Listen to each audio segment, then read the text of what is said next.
sempre é bom compartilhar com vocês nossos estudos, nossas pesquisas, nossas dúvidas também, para poder enriquecer os debates e as nossas pesquisas. Hoje a gente vai dar continuidade a um assunto que está motivando o nosso canal, a fim de enriquecer um pouco mais a temática. Ele vai envolver, então, para onde nossos pensamentos estão nos levando. Ou seja, a partir daquilo que eu penso, automaticamente eu estou sendo levado para algum lugar. Esse lugar que nós estamos sendo levados por nós mesmos está me gerando tranquilidade, felicidade, angústia, ansiedade.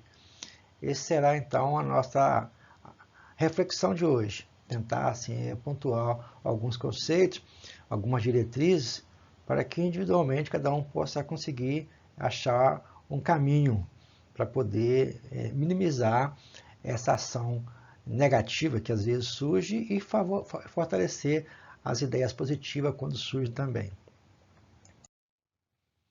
A gente começa então com a frase de alerta, e aqui a gente simbolizou, né, um equilibrista, porque tem a ver com a frase, que é a seguinte: pior do que todas as enfermidades existentes são aquelas que têm origem no pensamento negativo. Então, aqui afirmando que as doenças, as enfermidades que surgem em nossas vidas, né, as piores que existem são aquelas que nascem no nosso pensamento negativo em relação às coisas que poderão ocorrer, mas que fazem parte do nosso dia a dia, ainda mais que estamos no mundo de provas e expiações. Esse é o desafio. A gente vai verificar então que todas as obras humanas constituem a resultante do nosso pensamento. Assim, o bem ou o mal vivem, antes de tudo, na fonte que o alimentou, ou seja, no nosso pensamento. Então, aqui está ficando bem claro que tudo aquilo que nós temos na vida aqui encarnado, ela tem como ponto de partida aquilo que nós elaboramos mentalmente. Coloca aqui que ela é resultante daquilo que nós pensamos, seja para bom ou seja para ruim. Aí então o alerta em função aqui desse equilibrista. Qualquer postura equivocada poderá fazer com que a gente caia num precipício mental que vai afetar o nosso dia a dia. Mais adiante a gente vai verificar então como isso funciona. Aqui a gente vai colocar um desenho, né, para poder nos inspirar, como se fosse o equilíbrio, face às ondas gigantes que às vezes nos atacam, né, seriam os pensamentos. A ideia nossa é essa, e verificar como que isso ocorre no nosso dia a dia. Vejamos. É muito diáfana, ou seja, muito estreita, a linha divisória entre a sanidade e o desequilíbrio mental. Ou seja, para pensar. Nós transitamos de um para o outro lado com relativa facilidade, sem que haja inicialmente uma mudança expressiva no comportamento da criatura. Ou seja, no dia a dia nosso, a gente transita com muita facilidade nessa linha divisória entre a sanidade e o desequilíbrio. Ou seja, quando você fica, vou colocar assim em linhas gerais, né, para poder facilitar a nossa discussão. Quando você fica na fila de um banco, um metrô, ou um ônibus, enfim, aquele que dá a você necessidade de ter tempo para poder resolver, a gente cria, né, um estado íntimo de irritação, e isso passa a ser uma rotina na criatura. Demonstra que, em termos mentais, a gente está criando espaço para poder transitar de forma vigorosa, diariamente, entre esse desequilíbrio. Mas adiante vai verificar então como isso ocorre. Uma ligeira excitação pode gerar essa transição, alguma ocorrência depressiva, uma ansiedade, um momento de mágoa, a escassez de recursos humanos, o impedimento social, a ausência de um trabalho digno, entre outros fatores, pode levar o homem a transferir-se para a faixa da saúde mental, alienando-se temporariamente e logo podendo retornar à posição regular, à da sanidade. Todos nós aqui encarnados, sem exceção, temos como faz parte, vamos dizer assim, do nosso cotidiano, tudo que foi colocado aqui. Mesmo que a pessoa possua dinheiro, ela tem algum tipo de problema a si mesmo. Então a gente verifica que está somando aqui uma série de fatores que poderá levar o homem, né, a transferir-se mentalmente, né, de uma faixa para outra, e isso vai afetar a sua saúde mental. Mas vamos adiante. Aqui a gente vai verificar o seguinte, que o pensamento ele é atributo característico do espírito. A gente simbolizou aqui, vai ter uma ideia, né, de como que se processa isso, certo? Aqui. Mas o pensamento que nós temos, ele transforma em força motriz. Aquilo que você pensa, automaticamente vai gerar alguma coisa, de bom ou de ruim. Aqui a gente colocou o seguinte, é pela vontade que o espírito imprime aos seus membros e ao corpo um movimento em determinado sentido. É claro que vai ter aqui os reflexos condicionados, mas tudo que a gente faz aqui no corpo, automaticamente foi vivenciado na nossa mente, no nosso mundo mental, para depois, então, ser somatizado, vamos dizer assim, no nosso dia a dia. Daí a preocupação nossa de trabalhar bem mesmo essa questão de transformar essa energia em coisas positivas. Na Revista Espírita de Kardec, no ano de 1864, ele faz uma colocação muito interessante.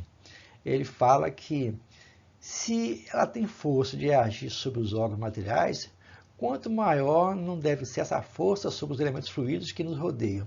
Aqui está colocando que essa energia mental que nós temos, ela é capaz de agir sobre os órgãos físicos, certo? No nosso corpo, para fazer alguma coisa, movimentar alguma coisa, desenvolver alguma coisa. Imagino que ela é capaz de fazer sobre as energias espirituais que estão ao nosso redor, certo? E o pensamento, então, como é que ele funciona? O pensamento age sobre os fluidos ambientes, como o som age sobre o ar. Esses fluidos nos trazem o pensamento, como o ar nos traz o som. Então, estou colocando que na hora que eu emito um pensamento, automaticamente esses fluidos que nós estamos mergulhados vai provocar uma ação e automaticamente voltará para nós aquilo que nós pensamos, aquilo que você buscou. Então, Kardec trabalha sobre isso na Revista Espírita, dá-se o nome de energia mental.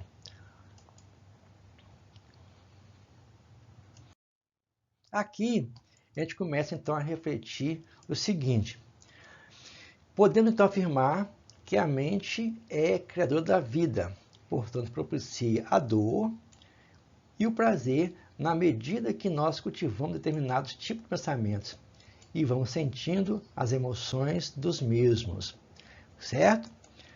Aqui então colocando que nós temos, a gente simbolizou aqui, né, como uma mente criadora, aqui para poder desenhar o que você quiser na sua mente, porque você é que vai direcionar aquilo que você pensa. No caso de uma mente sadia, como está aqui, altruísta e com pensamentos elevados, desenvolve os fluidos que mantêm a organização somática e espiritual de cada pessoa. Através daquilo que você pensa, daquilo que você traduz, automaticamente você desenvolve no seu organismo a condição de estar equilibrado ou desequilibrado. Dessa forma, podemos afirmar que a forma que um pensamento positivo traz à saúde, uma mente negativa bombardeia e elimina milhões de células de todo o nosso corpo físico, causando desequilíbrio, doença e fatalmente uma morte prematura. Olha só a agressividade que nós podemos provocar no nosso próprio organismo a partir de um pensamento negativo. E quantas coisas boas podemos fazer quando nós trabalhamos o nosso pensamento positivo. Então depende de cada um de nós isto. Trabalhar bastante o seu dia a dia para poder vencer as tendências negativas e cultivar então pensamentos positivos. Sigamos. Aqui então a gente colocou para poder exemplificar esses pensamentos negativos, a que chamamos de vícios morais, eles geram em todos nós, né, ações que vão nos perturbar e nos angustiar. Vai gerar os conflitos familiares, conflitos de casais, a partir daquilo que estou trabalhando mentalmente. Então, algum tipo de pensamento negativo que a gente pode colocar aqui. Ciúme, a frustração, o discurso do ódio muito atual no dia de hoje, a mágoa e por aí afora são coisas, são posturas que levam ao esgotamento e desequilíbrio psicofísico de cada criatura. Então, nossa mente, ela é realmente base e nós precisamos trabalhar melhor isso no nosso dia a dia. Daí, na hora que nós estamos fazendo esse trabalho, a gente fica a perguntar, então aquilo que eu penso, aquilo que eu desenvolvo, aquilo que eu estou a mentalizar, os espíritos desencarnados poderão visualizar aquilo que nós pensamos? A gente colocou aqui essa infinidade aqui de imagem, simbolizando os espíritos desencarnados que estão ao nosso redor. Vejamos o que acontece.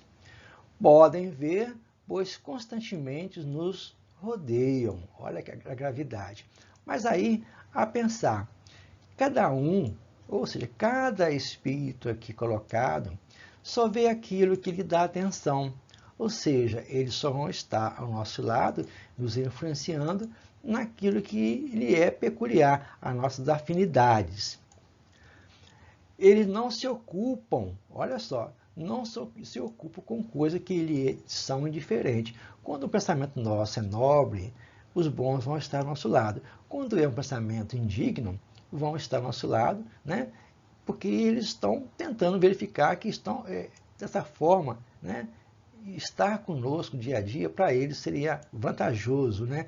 Porque estaria com isso, né, alimentando de energia negativa. Mas aqui afirma que eles não se ocupam com coisas que não são diferentes. As coisas que não diz respeito, eles vão se afastam. No livro dos Espíritos, Kardec coloca também os Espíritos que muitas vezes esses Espíritos que estão colocados conseguem visualizar coisas que nós queríamos ocultar. Então, a questão aqui é séria, muito séria.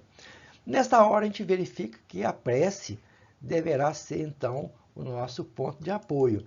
Mas não aquela prece puramente mística, né? Mas a prece que tem realmente um sentido lógico, aquela prece que você está se interiorizando, se valorizando para a vida. Pela prece, coloca lá no Evangelho segundo o Espiritismo, pela prece o homem obtém o concurso dos bons espíritos que acorrem para poder sustentá-lo em suas boas resoluções e inspirar ideias boas. Certo? Então, a gente começa a pensar que eles vão estar ao nosso lado, a nos inspirar, desde que a gente consiga definir o que nós queremos. Ou seja, eles vão nos dar a força que nós precisamos, mas cabe a nós desenvolver a ação renovadora. Então, a prece ela é conjugada com a transformação moral, certo? O nosso reforma íntima. Fazendo isso, automaticamente vai mudando o nosso modo de pensar. E aqui, na Revista Espírita, coloca o seguinte, como é que é o processo de afastar os bons espíritos? A gente coloca Kardec que os espíritos maus só vão ao local aonde os atrai, né? E então, a gente verificando que nós estamos com a mente em desalinho, nessa hora, automaticamente, a gente vai se associar a esses espíritos desequilibrados, certo? Então, aprender a não trabalhar isso.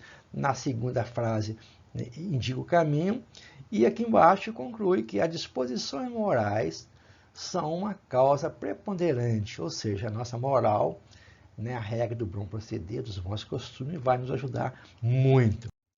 E para poder concluir, a gente faz o seguinte, faz-se, portanto, evidente que o homem é o autor da maior parte das suas aflições, as quais se pouparia se sempre obrasse com maior sabedoria e prudência. Então, colocando aqui que o homem é o autor, na maioria das vezes, dos seus problemas. A outra, aqui, se nós limitássemos os nossos desejos, muitas vezes a gente ficaria um pouco mais tranquilo. Então, na hora que nós não limitamos nosso desejo, a gente vai gerar as ansiedades, uma série de coisas, para poder, então, gerar problemas que vão acarretar doenças fatalmente.